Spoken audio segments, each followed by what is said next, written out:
Hello YouTube, it is your boy GZTV back with another video, and in this video we are going to be talking about the basketball games that took place Wednesday, December 20th.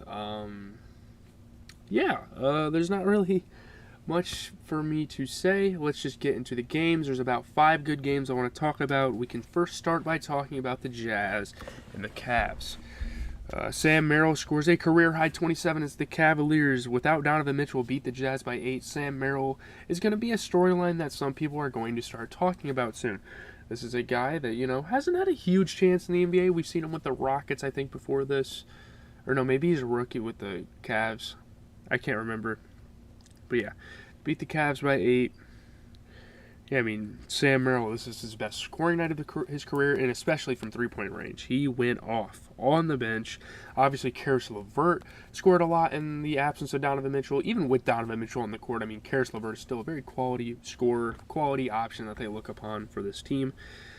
And yeah, man, obviously the Cavs didn't have everybody, so winning was huge.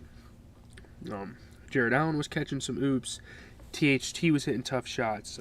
Kelly Olynyk was facilitating. Max Strus hit some threes. Yeah, there was some super impressive stuff in Sam Merrill's offensive game this night. And yeah, man, Lauri Markkanen 26 and 10. He shot 33% from 3. You get a 20 piece from Colin Sexton off of 50% 3-point shooting. You get 19-11 from THT, but Fontecchio kind of lacked a little bit. I would have much rather seen John Collins. I know they're kind of displeased with how John Collins has been going with the team, but I would rather see him in the starting lineup. That's really the only change. I mean, Fontecchio, I don't think should start on this team in my opinion. The Cavs, yeah, I mean, 23 for Caris LeVert, 27 for Sam Merrill. That's all there is to it. That's all they needed to win this game. And no Darius Garland either. Got to remember that. They didn't have him either. Yeah, moving on to the Heat and the Magic game. I kind of expected this to be a good one, and it was. Tyler Herro scores 28 points as the Miami Heat beat the Orlando Magic by 9.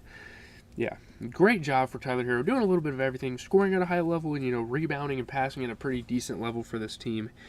Yeah, big stuff. Bam Adebayo is hitting tough shots. Huge three-pointers for Tyler Herro. Franz Wagner was getting to the rim. Gary Harris dishing the rock around. So was Franz Wagner.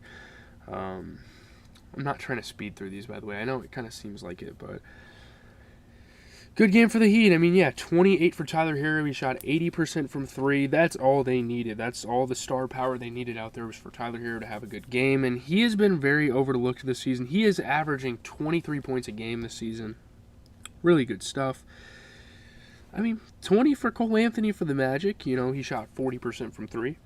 Off the bench, I would say Anthony Black. I've had my complaints about him before. I don't think he's a bad player. It's just he's a rookie. I think we need to give guys like Cole Anthony and, even Caleb Houston a little more. I don't know. I guess Caleb Houston's a rookie as well. He is, isn't he? I don't remember. But definitely Cole Anthony. I feel like Cole Anthony's been on this team long enough. I think he could probably start. I guess him and Suggs don't necessarily work out the best when they're together, but it is what it is. Moving on to the Nuggets and the Raptors. Jokic is sort of returning to form. He had a little bit of a slump. Obviously, his team is still fantastic. 19 and 10 is incredible. But yeah, Jokic has 31 points and 15 boards. The Nuggets beat the Raptors by 9 for their 5th win in 6 games, and it's just so crazy down that. I don't know. It really proves a little bit more, Joel Embiid's. I don't know what the fuck happened back there with my light projector, but it really proves Joel Embiid's MVP case further. I would talk about that game tonight, but it ended up kind of being not so close. I'm really here to just talk about the intense games. But, the Nuggets being successful through Jokic's sort of slump. I don't even know if it's a slump. It's not like he's playing like dog shit, but yeah. I don't know. Jokic, great scoring and great rebounding. Jamal Murray, great scoring. I don't know. Jokic was dropping dimes. Precious Achiuwa was playing good offense. Yeah, I mean, Jokic is just really good at creating shots for other people. So obviously, I really like Scotty Barnes, man. He is a great defensive player. and he's a great passer, and he's elevated his game so much. A lot of improvement coming from Scotty Barnes, whether it be his jump shot, whether it be his facilitating, his defense. I mean, I'm a really huge fan. He played really good tonight. I have him on my fantasy. What a sleeper pick, but yeah, getting to the Nuggets, I mean, 31 and 15 for Jokic off of 60% three-point shooting. That's what we like to see. 20 for Jamal Murray. Yeah, 30 and 10 for Scotty Barnes, and that's really all who was out there. I think Jakob Poeltl could have did a lot more on the offense, in my opinion. I don't think he really played up to his strengths, and it's crazy because I really don't think they have any other pure centers on this team. I know Precious Achiuwa can get down and dirty in the paint, but man, it sucks. I think they should have another like true center because Chris Boucher and Precious Achiuwa, they're either too skinny or undersized to play that position. They do sometimes, but I don't know. I think the Raptors need maybe not a better center, but someone that can come off the bench and really be a big man, like a true big man for them. Anyways, the last two games we are going to talk about are the Hawks and the Rockets first.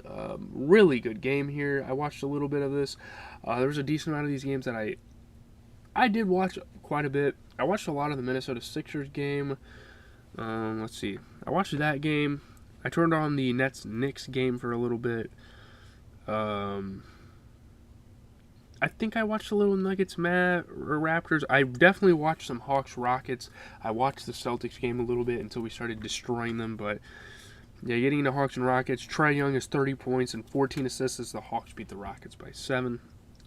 Hawks are starting to look up here. Trae Young, I mean, scoring and passing at some of the highest levels this league has seen so far this year. He does it year after year, doesn't get his respect. I mean, he is one of the best players in the entire association, one of the most underrated even. Like, he's incredible. I think, like, if you want a pure point guard that can, with the luxury of being able to shoot the ball, it's Trae Young. Like, that's it. Late charge by Houston? Yeah, oh yeah, Houston did kind of come back late into the game. 11-game home winning streak for the Rockets was ended. That's pretty huge because that might be a turning point for their season. I mean, they're still a good-ass team, honestly, but I don't know. Huge floaters for Trae Young. Dillon Brooks, isn't it classic, man? Below the belt. Fred VanVleet was hitting shots. Alperen Sengun was hitting shots. Yeah, people do not like Dillon Brooks, and I understand it, man. But this was a great game for the Hawks. 30 and 14 for Trae, 21 for DeJounte Murray, 19 and 11 off the bench for Okongwu, and 22 for Bogdanović, one of the best bench players in the league, shooting 50% from the three-point line.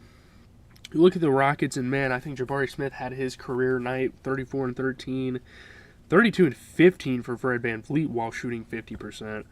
I think this was a decent game on the Rockets side as well. I mean, I guess Jae'Sean Tate didn't really make a lot of his efficient minutes. I think, maybe giving Amen Thompson a little bit of a chance over him could have helped them out. But yeah, Jae'Sean Tate was kind of lacking on the bench for the team. It is what it is. Last game we're going to talk about in the main event of the night is the Clippers and the Mavs. Because, man, I know people are definitely talking about it. People are definitely taking notice. But, dude, the Clippers are on a hot streak. They are looking insane. I mean, Kawhi Leonard and the Clippers extend their win streak to 9. They are the hottest team in the NBA right now. I do believe that's true. By holding off the Mavs rally in a 9-point victory, Kawhi Leonard and the Los Angeles Clippers are in a far better place than they were for their previous trip to Dallas last month, just after James Harden had joined their lineup. It's crazy. A lot of things can change in a month in basketball because you're playing every other night. It's such an interesting dynamic. It's the reason why I like basketball so much because I don't know. It's just all over the place. Things are constantly happening. Every night something cool happens. Yeah, Kawhi, great scoring tonight. Derrick Jones had that crazy block on his jump shot. But, yeah, Jaden Hardy was hitting some threes. I mean, the Mavs were looking really good. They were going on a run. Luka and Hardaway were complimenting each other. Luka was turning defense into offense. It was looking really good for them. But, obviously, Kawhi and them able to hold them off. Kawhi 30 and 10. James Harden put up 17 and 11. And you get 21 off the bench from Norman Powell. That's another great bench player in the league. He shot 50% from 3, 70% overall. He played incredible. Looking at the Mavs, Luka 28 and 10. 21 off the bench for Tim Hardaway. I'm kind of confused why he comes off the bench. I think their problem is they just need to get another big man. What the hell is Dwight Powell doing starting for this team still? Like, I mean, the Kyrie injury, sure. But Dante Exum has been playing good, you know? So, like, that's not even a factor. It's just like, why is he playing with guys like Derrick Jones Jr.? I mean, Derrick Jones Jr. played good, but him, Grant Williams, and Dwight Powell in his damn starting lineup. Can this team do something? And off the bench, Prosper? I mean, Marcus Morris, who's freaking Markeith Morris, who's washed? AJ Lawson? Like, are we serious? I don't know. I think getting a better center, they're in the same situation as the Raptors. I think getting a better center would be a huge deal for the Mavs. They should have been making free agent moves. I know they tried the Porzingis little experiment. That didn't go well, obviously, but, man, it's so frustrating to watch this team sometimes. It's just like Luka is one of the premier players in the NBA. He's going to constantly be an MVP consideration every single year. And you can't be too mad about their season because they're actually playing really well, but, oh, God. Why is Luka strapping up with players like this on his team? It might as well be his rest night. Anyways, that's the video. Not much of an outro, but I'm out, guys. Peace.